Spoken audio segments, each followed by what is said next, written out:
What's going on, Badger fans? We're going to talk week one. It's almost here. How can Buffalo keep this game close or maybe even steal it? We're going to talk about that next on Locked On Badgers.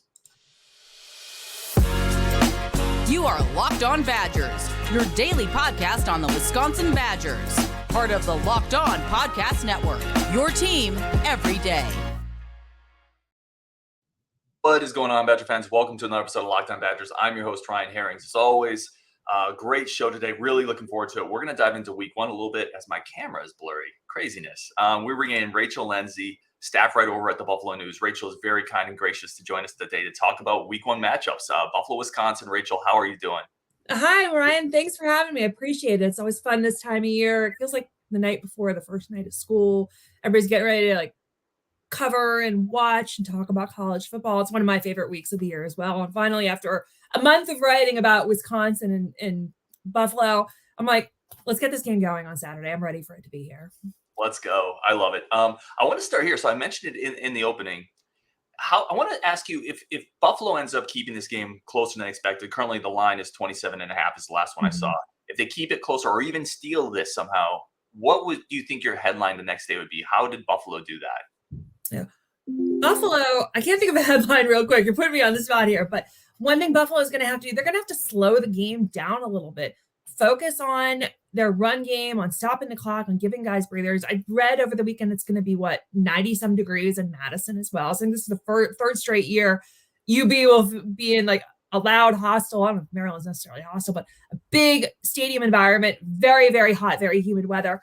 They have to pace themselves. By pacing themselves, they'll also be able to pace the opponent as well, too. They did this a few years ago when they played at Penn State under Lance Leipold, former Wisconsin Whitewater coach, who's now the coach at Kansas. One thing that Lance's teams, Maurice Linguist is the coach now at UB, but in 2019, one of the things that Lance's teams did really, really well was they would have these 7-8 minute 19-play drives where they would chew up the clock. They would maintain possessions. They would allow guys to pace themselves, and they basically march the length of the field and create scoring opportunities there. I think they were only down by a touchdown at halftime at Penn State. And Penn State, of course, became Penn State the second half. But it was a way to keep strategy and kind of put a scare into people as well. And I think in this game, Buffalo is going to learn a lot about itself as well. They have a whole new set of wide receivers coming in.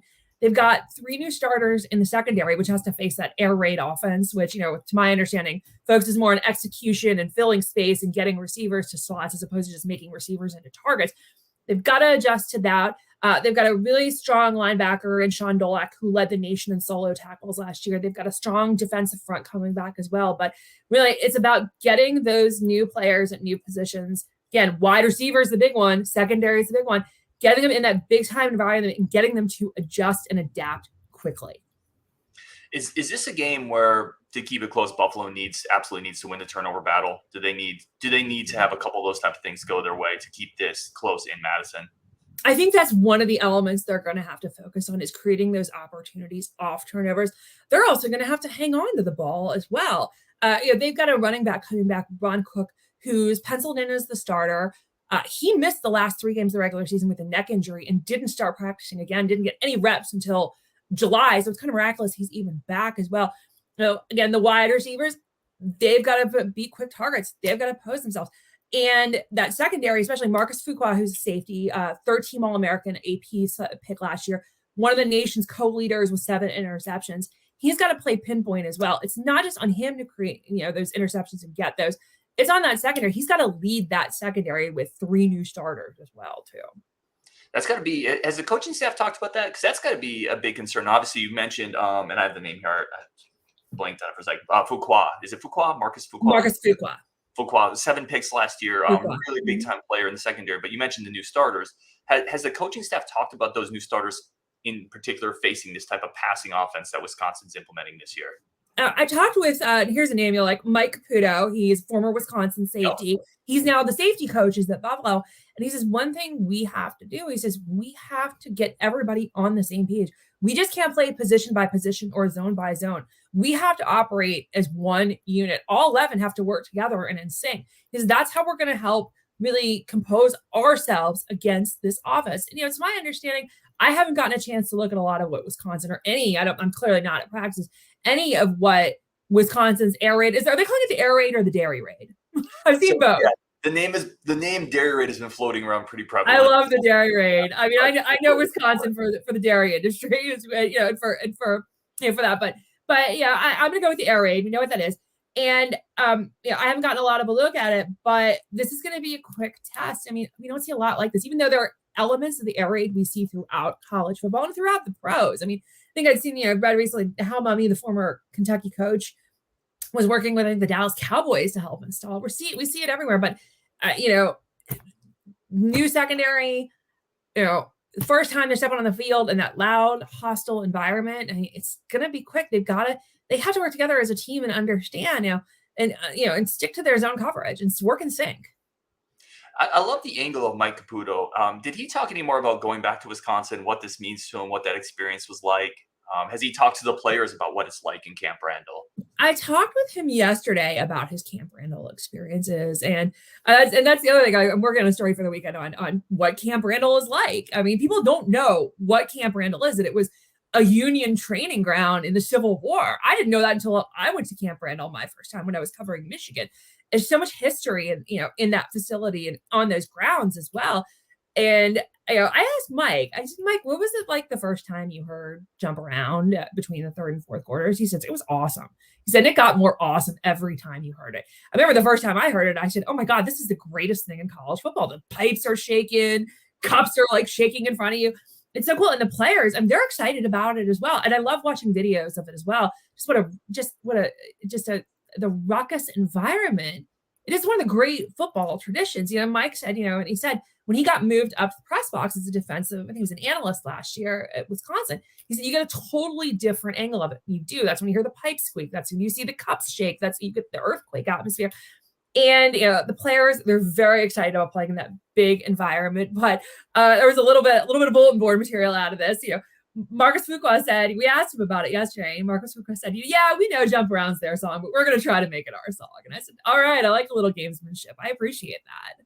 No, I love that because you need to have that belief going in. Otherwise, it's already beaten you. So, and especially for a guy with 7 picks last year, he's a guy who can back up that type of talk, So I love that. I want to go to the players a little bit more. Have they talked? So they talked, and you just mentioned about the excitement of maybe being in that environment. Obviously, week one's always exciting anyway.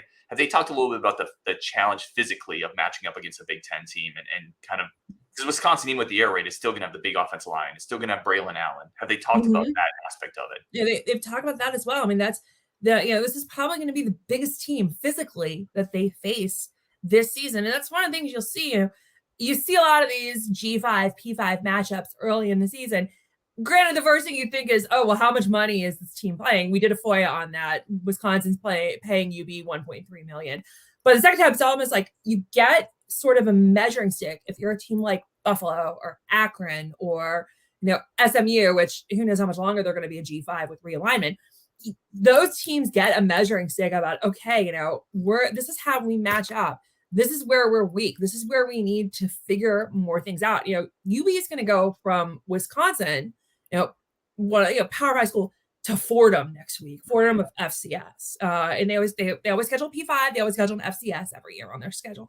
So you're going to get from one extreme to the other, so they can see here's how we play against big time competition. Here's how we play against this FCS team. They get the gauge. They run the gamut because their first MAC game is against Akron, which in recent years, and all due respect to Joe Moorhead, who I've known for years, Akron's kind of doormat of the MAC. So you get, there isn't a lot of parity in some angles in the MAC. So they're learning about that as well. What can we do against these very strong teams?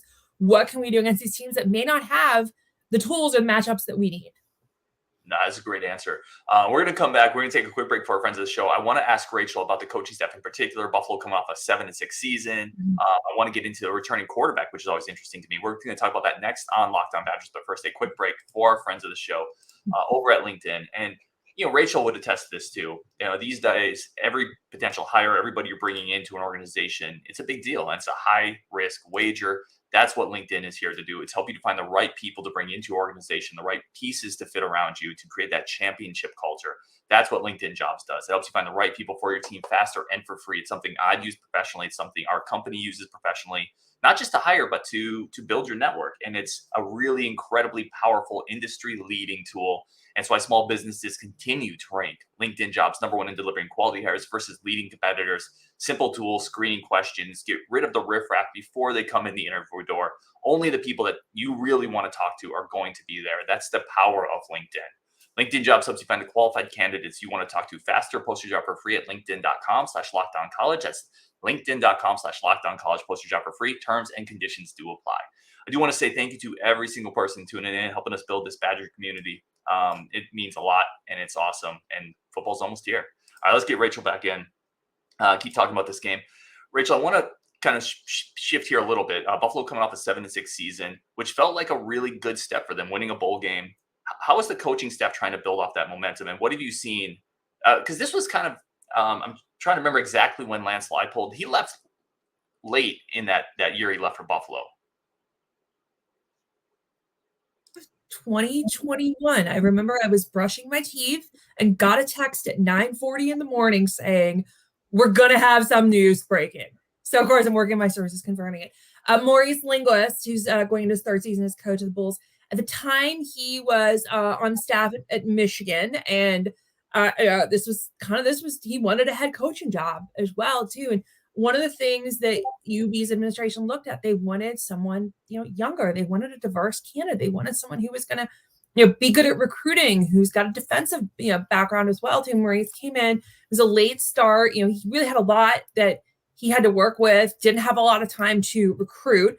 A lot of the recruits surprisingly stayed. A lot of Lance's recruits, they were said, stay a year. If you don't like it, you can enter the transfer portal after a year. And that first year was tough because they were learning a lot of things. They were switching to a new offense. Kyle Van Treese, who ended up transferring to Georgia Southern after the 21 season, had a lot of different, they were trying to work as well. There were a lot of bumps and bruises, literally and figuratively, that season as well.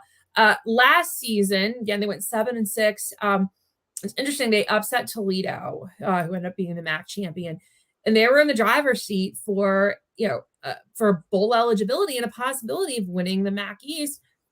At the start of November, which that's huge. That's huge. Well, they lost 3 big games in November, and I got to the point where they were blowing leads. They were up 31-7 or 24-7 at halftime against Central Michigan.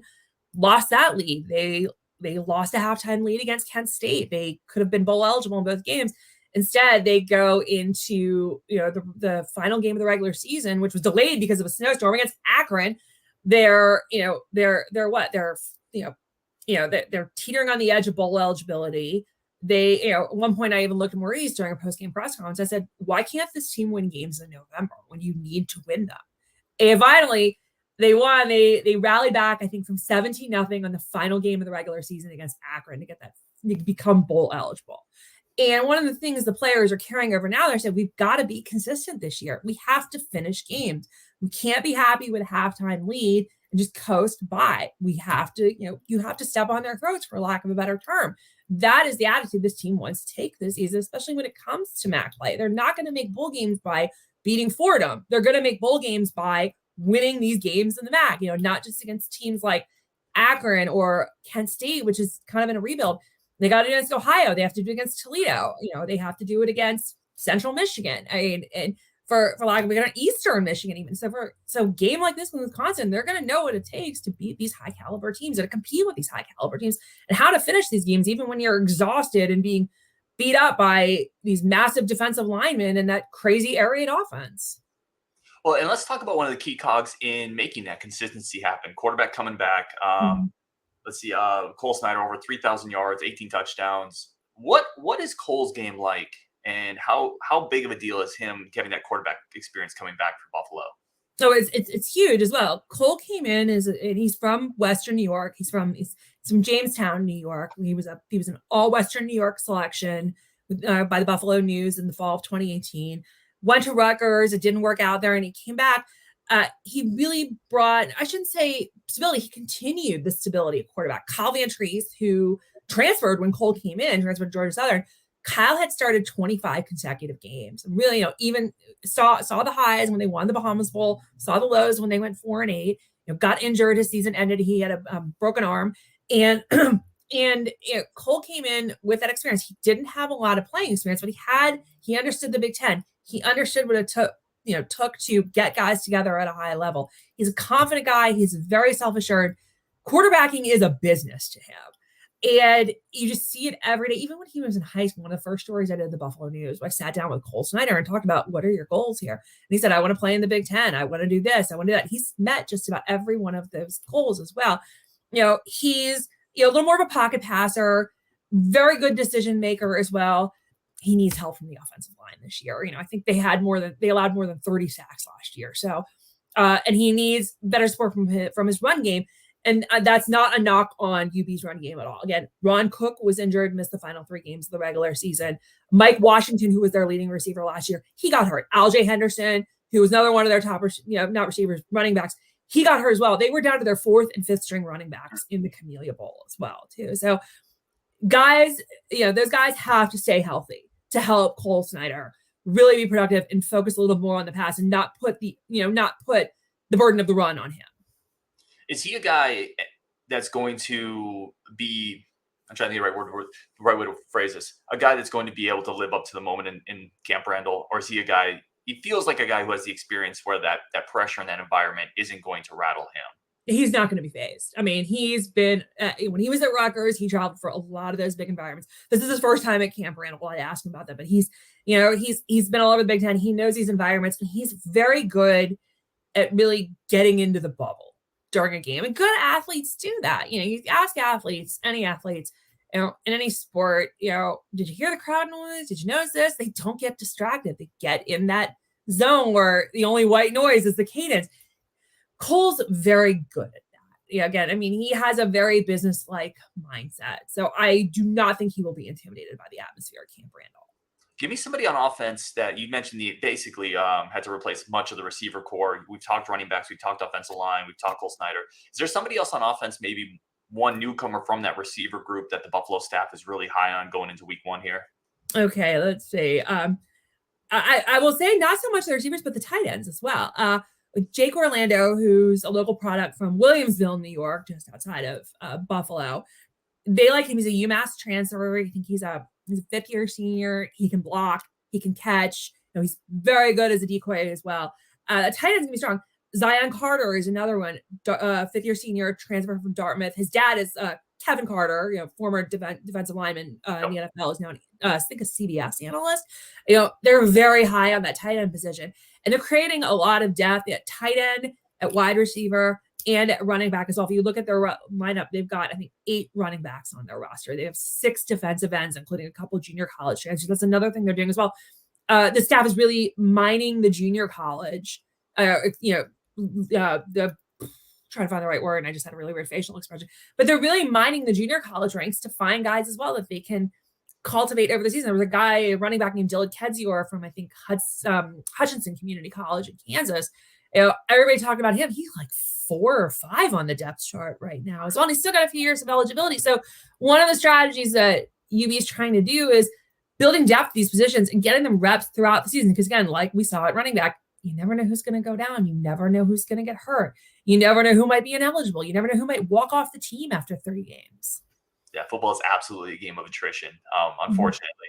I want to shift to the defensive side. And a name you mentioned that, and you would know better than I, correct me if I'm wrong, but probably the star of the defense, Shaun Dolac, the linebacker, 147 tackles last year, 13 and a half for loss. Just insane video game production. What is this defense, and how do you put up numbers like that? Shaun Dolac always goes to the ball. My first year at the Buffalo News was his senior year at West Seneca East High School. He played all 3 facets of the game. He could run the ball. He could stop a runner. He could return kickoffs. He was on that same team as Cole Snyder, as one of our Western New York all region teams. And people don't know a lot about Western New York football. You don't see a lot of guys come out of Western New York to play for pros, even in colleges as well. But Shaun Dolac, he's always on the ball. He's always studying. He's just a highly, highly motivated individual. He's a walk-on at UB. He went to prep school for a year as well. And he's worked and worked and worked to get to this position. And, I see him and he's always talking to coaches. The coaches say to me, he's always got his head in the playbook. And he always wants to teach the younger players as well. He is the leader. He is the heart of this defense. What has he said about this business trip to Madison? He says, it's another game, another stadium. And he's very stoic. I think that's the way I describe it. It's nothing personal. It's just how it is. He was like, hey, ready to go to Madison. We got a game in front of us. He's always been like, he doesn't get too high, doesn't get too low. Love it. Who's another guy on defense that Badger fans should maybe keep an eye out on for Saturday? Okay, let me grab this here. I would say Marcus Fuqua, the safety. Another guy who I think, if he is one of the starters, he might rotate. Another linebacker, another Western New York kid named Joe Andreessen, who was a second-team All-American at Bryant FCS program last year, graduate transfer. Another thing you're going to see in UB's, in UB's patterns in recruiting, they like to bring a lot of grad transfers in as well. And I'm eager to see if Joe and Shaun team up in that 4-2-5 defense. They were working together. Joe was rotating with Khalil Murdoch, who's a redshirt freshman. I think they're going to bring him in to get a little bit more experience and rest. I think, when Shaun leaves and when Joe leaves, they want to give Khalil a bigger identity, a bigger role as well. I'm eager to see how Joe Andreessen, works with Shaun Dolac in the preseason. They look really strong together as well. They played off each other really, really well. Shaun's more of a, barrel at you, ball hawk guy. Joe's a little bit more of a cerebral linebacker as well. No, that's exciting. We're going to take a quick break, come back with Rachel, make a game prediction, and have a little bit of fun. We're going to test our ability to pronounce cities and towns here coming up. But first, we're going to take a very quick break for our friends of the show and a quick second to say thank you so much for tuning in. Really do appreciate it. All right, let's get Rachel back on. Rachel, definitely want to give you an opportunity before we kind of finish this segment off. Where can people find your work, specifically with this game and coming up and the post-game coverage of it? Okay, you can go to our website, buffalonews.com, BUFFALONEWS.com. So you've got my Twitter handle up there, Rachel M. Lenzi. And you can also follow me on Instagram at @rlenzireporter. And you'll see a lot of my pictures from practices, some video. You can see a video I took. They were playing Bucky's song at practice yesterday at UB Stadium as well. I have to laugh. I got in the car last night to go to dinner with my husband, and he says, oh, I'm going to put on this CD for you. You might know it. And the first thing we hear are the opening lyrics to Jump Around. And I said, oh, I know this song. I love it. We're playing Bucky's song there. And you mentioned it early in the interview. We didn't really linger on it, but you covered Michigan for a while, so you've been to Madison. Mm-hmm. I wanted to ping you. We talked a little off air, but I wanted to ping you. What were your favorite Big Ten road trips? My favorite Big Ten road trips, Wisconsin. I think Jump Around.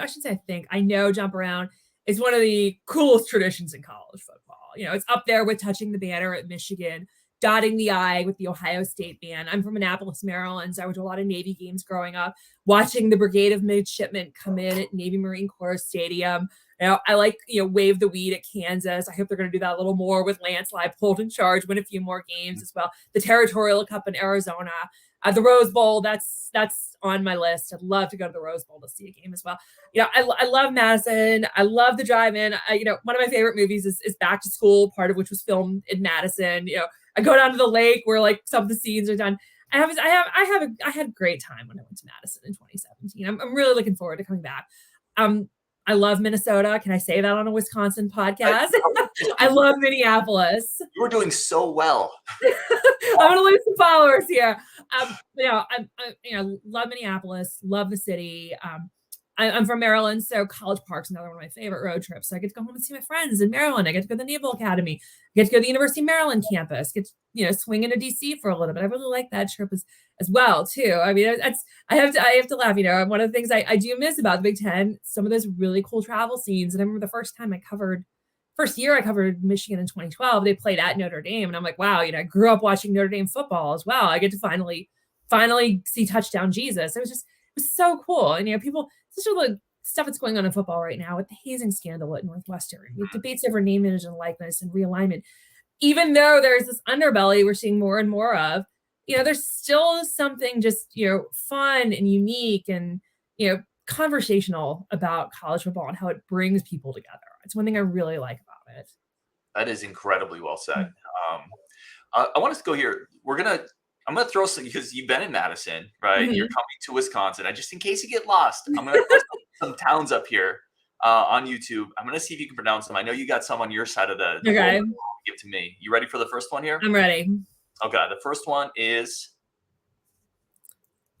Economowalk? so good. Economowalk. Okay. That was Crushed close. it. All right. Manitowoc? Killed it. Absolutely spot on. Are you sure you're not from Wisconsin? No, people always mistake me from being from New Jersey. You're crushing these. All right, you ready for the next one? We got 4 All right. total. Wanaki? Wanakee. I got the wrong accent there. And last one here. Chetek? Shatek. Okay. That was close. All right, my turn. You did great. All All right, let's see what you got. My turn. All right, put the first one up for you. Let's see if I can see it. Go up a little bit more into the other side. There it is. Okay. Cattaraugus. Cattaraugus. That's the county in the southern tier. Okay. I'm going to the southern tier again. I can't see that one. Hold on. Move it up a little bit. Oh, there you go. Olean. Olean. Ugh. Because I used to say it Olean, and people are like, you mean Olean? Olean. Okay. This one, you got to know this one. Niagara. Niagara, like Niagara Falls. Yep, got that. There is a Niagara Township. All right. I would say we get an A for effort. I feel like you gave me a layup at the end, which I truly I had to surprise you a little bit. No, I appreciate that. All right, last one here before you go. And again, really, really appreciate your time. Game prediction. Not everyone does game predictions, but if you do, how do you think this is going to go this Saturday? Okay. I might gain some of those followers back that I lost by saying that I enjoyed the road trip to Minneapolis. I'm picking Wisconsin 37-14. Okay. Yeah. I have Wisconsin winning. I'm sure nobody listening to this show is going to be surprised by that. I actually think I do think Buffalo's going to cover. Wisconsin's just got a lot of moving pieces. Yeah. Weird things happen in week 1. I have something like a 45-21 type game. Or Wisconsin comfortably feels like they're in charge, but Buffalo always keeps it within 2 or 3 scores. Mm-hmm. Yeah, I can see that. I think they're going to be competitive again. I think the big thing is the receivers have got to learn on the job and learn quickly, especially with Cole Snyder, who is not afraid to throw the ball. Rachel, thank you so much for the time. Very safe travels to Madison. Enjoy the weekend, and football is here.